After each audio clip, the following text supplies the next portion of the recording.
Mark Doçi ka shërbyer si efektiv në burgun e Shënkollit për 10 vite me radhë, por pas aksidentit të pësuar ai ka mbetur në mëshirë të fatit. Ka humbur aftësinë për punë pas një aksidenti në verën e 2013-s, por përsëri gardiani i burgut të Shënkollit nuk trajtohet si invalid i punës pasi institucioni të cilit i shërbeu e ka plotësuar 6 muaj me vonesë dokumentacionin që fakton se aksidenti ka ndodhur menjëherë pas punës.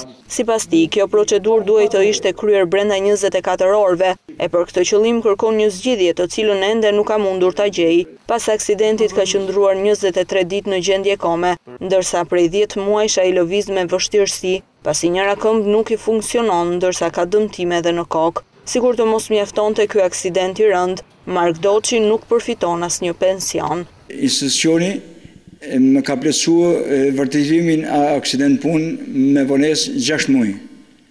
Një kohë që e ka pas për detyrë 24 orë gjatë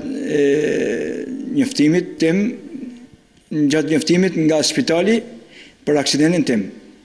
Ju lutem gjitha institucioneve të më krijojnë, të më plotësojnë drejtat e mia parasysh se unë jam jashtë çdo aftësie për punë. Janë përgjigj në mënyrë absurde, nuk merrna me ty sepse ne ecim me makinë në rrugë private, me naftë pagume.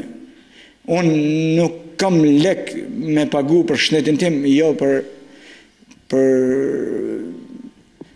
nuk e di ka vinë këto gjëra. Me pa aftësinë e tij duhet të mbajë edhe 4 anëtar të tjerë të familjes, ndaj edhe apeli i tij për t'i dhënë një të drejtë të mohuar është një përgjegjësi e institucioneve.